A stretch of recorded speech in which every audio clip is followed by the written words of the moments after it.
Face your problem. Harapin ang problema. Pero paano if the problem is your face? Paano ang mga mukhang nasira o nawasak? Meron pa ba silang pag-asa?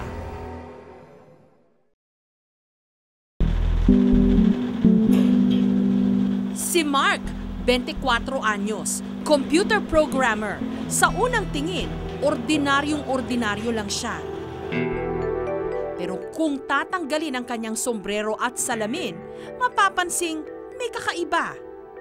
Ang kalahati kasi ng mukha ni Mark gawa sa silicone. Ang kanyang kaliwang mata, kilay at ang lahat ng tila balat na nakapaligid dito, artificial o tinatawag na prosthesis. Dahil kapag wala nito, ang kalahating mukha ni Mark, butas. Ito yung prosthesis ko. Gawa siya sa silicone. Itong mga buhok na yan dito, kilay, isa-isa raw nila sinaksak dyan. Tumatag, pagkasabi sa akin, gawa sa acrylic para maging mukhang mata talaga. Ang salarin sa lahat ng ito, ang tumor na tumubo sa loob ng kanyang ulo. Habang lumalaki raw kasi noon ang tumor, lumalabas na ito sa kanyang mukha. Ayon sa doktor ni Mark, maaaring genetic ang dahilan nito na pinalalapad di umano ng stress. Sakit ko kasi, giant cell tumor on the sphenoid sinus. Yung sa ilalim ng utak banda yun eh. Simula siya, severe headaches. Similar symptoms siya sa migraine, kaya akala namin migraine siya. So nagsuggest sa CT scan. Yun, yung CT scan, nakita yung tumor. Mga 3/5 cm na yata nun. Dahil dito, nagpasya si Mark na ipatanggal ang tumor sa loob ng kanyang mukha. 16 lang namang operasyon ang kanyang mga pinagdaanan. Halos mabiyak daw sa dalawa ang mukha ni Mark hanggang sa makuha ang napakalaking tumor na tumubo. Laging nililinis ni Mark ang kanyang prosthesis para iwas impeksyon. Napakahalaga raw kasi nito sa kanya para meron pa rin siyang mukhang maihaharap sa tao. Importante yung prosthesis kasi primarily nasasara niya yung butas. So malaking bawas sa dumi. Second, aesthetics. Kasi kung ikaw, makita mo, naglalakad ako, naka-mask, ang laki-laki ng gauze o tela nakakabot sa mukha ko. Isipin mo kung anong malalang sakit meron ako, di ba? Kasi parang inisip ko na lang, instead of tingnan ko to na setback, tingnan ko to sa parang tutulong sa akin na para maging mas matibay.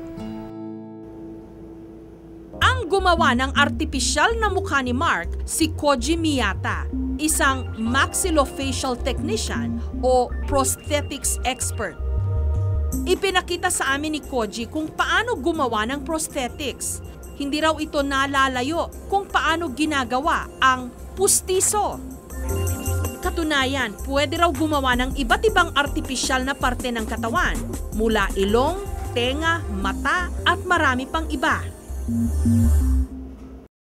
Gagawa ng cast model o molde ng parte ng katawan na gawa sa wax. Ihuhulma ang wax at ihahalo ito sa silicone.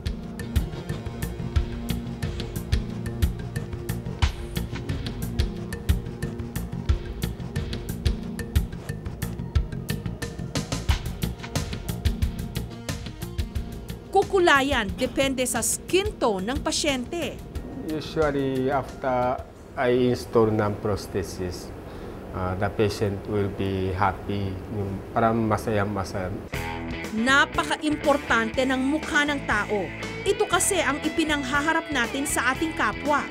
Ito rin ang ating pagkakakilanlan o identity. Kaya naman mabentang-mabenta ang samut-saring mga paraan ng pagpapaganda o pagpaparetoke ng mukha. Pero sa hindi inaasahang pagkakataon, ang pinakaiingatan nating mukha sa isang iglap, maaaring mawasak. Katulad ng nangyari sa Amerikanang si Connie Cobb, 46 years old. Taong 2004 nung binaril siya ng kanyang mister sa mukha. Nawasak ang kanyang ilong, pisngi, ngala-ngala, pati na ang isa sa kanyang mga mata. Daan-daan kasing shotgun pellets at mga buto ang naiwan at puminsala sa kanyang itsura. 30 operasyon ang pinagdaanan ni Connie para lang maibalik ang kanyang mukha. Nitong nakaraang Disyembre, muli siyang inoperahan sa pamamagitan ng donation ng balat ng mukha ng isang nasawing babae.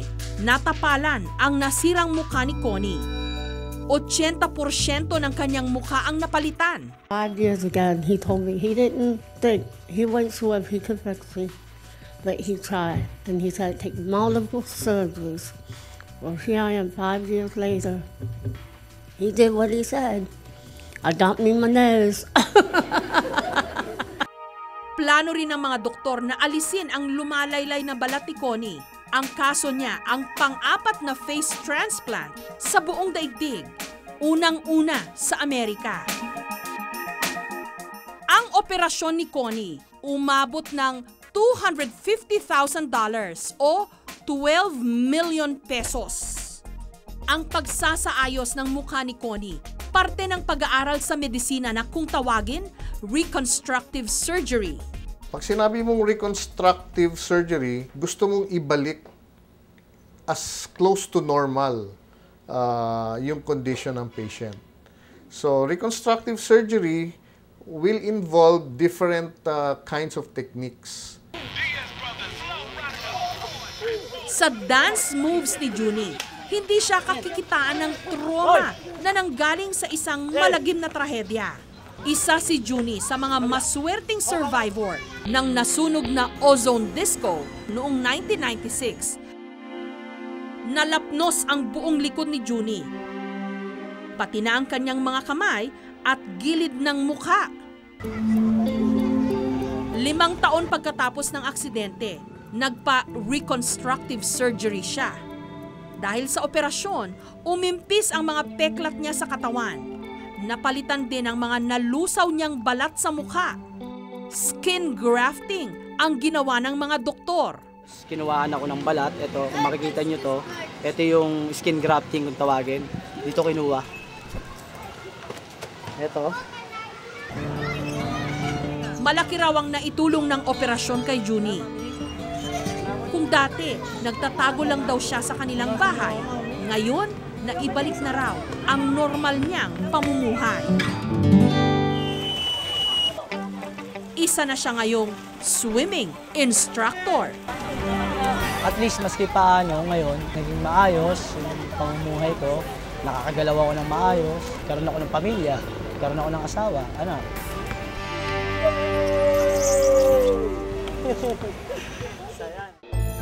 Pero ang pinakamahalaga sa ganitong mga operasyon sa mukha, hindi lang ang muling maayos ang mukha ng pasyente. Higit sa lahat, ang madugtungan, pati ang kanyang buhay. Nito lang Pebrero, inoperahan ang 4 na taong gulang na si Dennis. Natakpan kasi ng tumor ang halos buo niyang mukha na naging dahilan para mahirapan siyang huminga. Makalipas ang 3 buwan, ito na si Dennis. Naipapakita na niya sa kanyang ama't ina ang kanyang matatamis na ngiti. Bagay na dumudurog sa damdamin ng kanyang ina na si Mirna. Tuwang-tuwa ako nung ibaba siya sa operating room. Nakita ko, maayos na talaga yung ilong niya, yung mukha niya. Nakita na yung mukha niya na may ilong na siya. Sobrang tuwa ko talaga. Kailangan pa ng therapy ni Dennis para makalakad ito at makapagsalita. Gayunpaman, malaki ang ipinagpapasalamat ng kanyang mga magulang. Umaasa na sa kanyang paglaki, magkaroon ng sapat na kumpiyansa si Dennis na humarap sa tao at ngumiti sa mundo.